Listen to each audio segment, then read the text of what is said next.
hey, you really never done any of this before, but this is sort of the formula of what we're talking about. Then the military thing ends, and then you're like, yeah, I'm gonna go like run, I'm gonna do the Badwater 135. My cardio was 20 minutes every Sunday on the elliptical trainer. Okay. That was it. That is it. So I'm looking at all these different races, and one comes up, number one, the hardest race in the world, Badwater 135. 135-mile race through Death Valley. I'm like, that sounds fucking nuts. But it didn't describe that it was like a couple day race. I'm thinking, okay, that has to be like a fucking 7-day race. Because I don't know people who run like that. So I end up calling Chris Kosman up. Chris Kosman is the race director of Badwater. And he lives out here in California. He's like, hey man. I'm like, hey Chris, I call him up in the first conversation. I actually have all the emails in my book for me, him going back. He's a fucking stickler, man, I'll tell you that. So I call him up, I said, hey man, I'm gonna do this race. He's like, have you ever run 100 miles before? I'm like, no. He goes, well, to get my race, you have to do a 100-mile race. And you gotta do 100 miles in 24 hours or less. There was only 2 more races I could do before the deadline dropped. And so I'm like, he goes, you live in San Diego, right? I'm like, yeah. This was Wednesday. I call him up on a Wednesday morning. He goes, well, there's a race on Saturday. And it's called the San Diego One Day at Hospitality Point in San Diego, where you run around a 1-mile track for 24 hours and see how many miles you can get. So I'm like, fuck it, man. This guy's kind of calling me out. I'm gonna get this shit done. I'm a SEAL. I'm a badass. Been through Ranger School and shit. I got this. Hardest thing I did my entire life, dude, was this one race. So I go. Harder than getting through. Hell yeah. Wow. I was not prepared at all. So I go, I sign up for the race. I show up. I'm this big bodybuilder looking guy, shirt off, black hat on, you know, and I set out. So every mile, I'm gonna see this blue lawn chair. I had Ritz crackers and Mylett. That was my fucking nutrition, man. No water, no nothing. Just no water. No. Ritz crackers and Mylett, dude. Come on. I fucking, you know, I never drink water on runs and shit. I fucking didn't know about all this shit. So I go out there and I'm running. I get through 50 miles. I'm gonna cut to the chase because I detail it really well in the book. I get going. I sit down at mile 70. And buddy, I hadn't sat down yet. I sit down and everything falls the fuck apart. Literally, man, I'm like peeing blood down my leg. I have some crap coming out of me, and I got 30 fucking miles to go. And I'm in the worst shape of my entire life.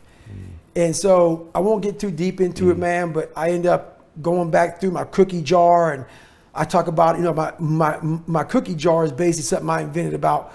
We forget how badass we are when we're suffering. Because our mind just stays right there in suffering. The cookie jar is a reminder. You know how your mom used to have the cookie jar, you don't know what kind of cookie you're gonna get, but it may be oatmeal raisin, maybe a chocolate chip meat, because you know she's dumps them in that motherfucker. You just grab one and go.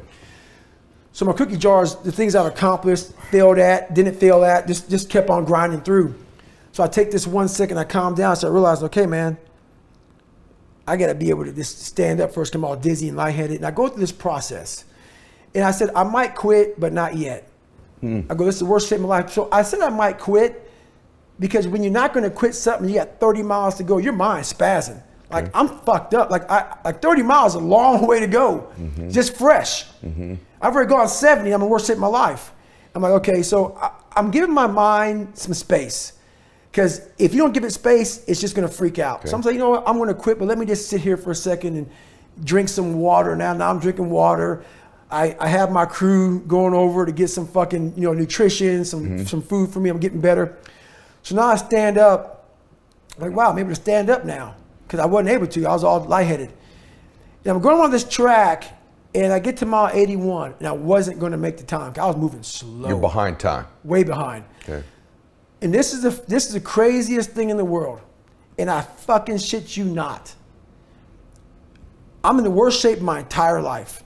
Ever. I've never even been close to this. Again, never. Mile 81, I'm not gonna make the time as slow as I was moving. And when your body and mind connect, and I think this is the only time I've ever done this. Okay. You become a cyborg.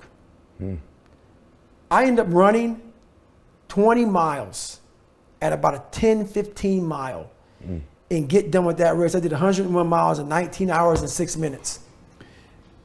And to this day, and I don't detail it well with you, but in the book I do, I learned more from that 19 hours and 6 minutes than I did in all 3 Hell Weeks, Ranger School, and this is months. Ranger School is 60-something days.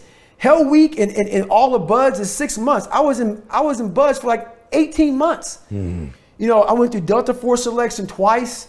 You know, pull up records. I learned more in that one race that I wasn't prepared for. That 19 hours brought me from utter misery, happiness, failure, success, depression. I went through every fucking emotion in the world in 19 hours. And you should hear how the race ended. Then I really took a shit on myself. Like, I got in that blue chair when the race ended, and I literally, it just was over. I was in the worst shape of my life. I got in the tub, and they put the shower, or she put the shower on me. The showers hit me as I'm laying in the tub in the fetal position. And what came out of me looked like dirt as I'm peeing. It's not even blood. This is dark brown dirt. And I'm sitting there, and she calls my mom, and my mom has a doctor friend over her house. And this guy's one of the best doctors in the country. And he's like, you need to get him to the doctor now. So what I'm about to tell you is gonna fuck you up. So I'm sitting there, and I think I'm gonna die.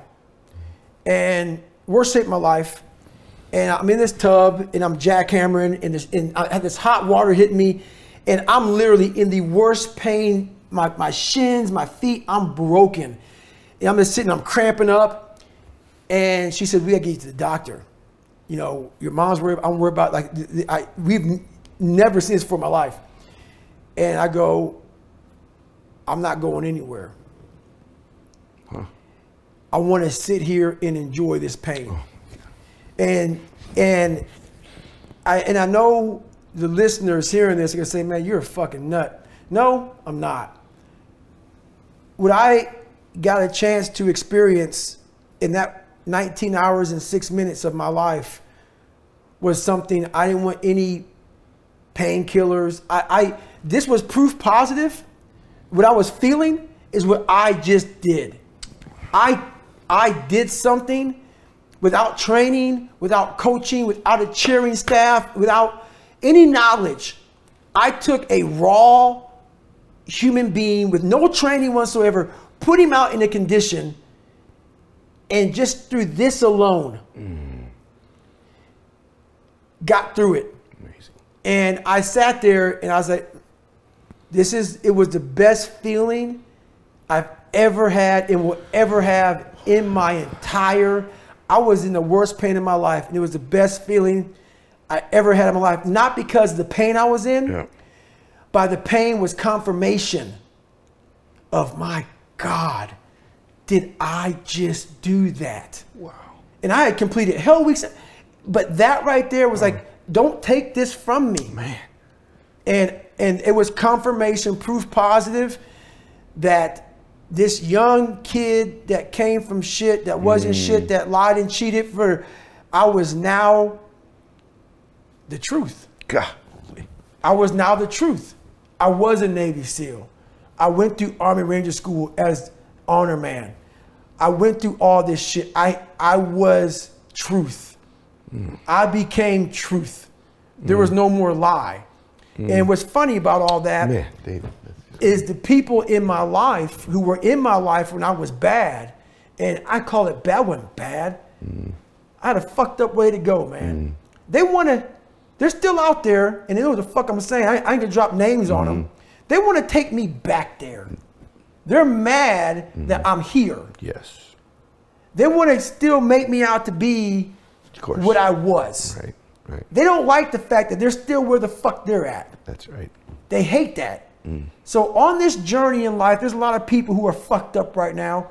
On the journey, there's always be that motherfucker in the sewer you came from that's grabbing at your fucking ankle as you're leaving that sewer. That's want to drag you right the fuck back down because you figured it out. they're not willing to figure it out. There's not much to figure out. The only thing to figure out is this. And everybody has a different equation. My equation is different than yours. My equation was very different than most people's.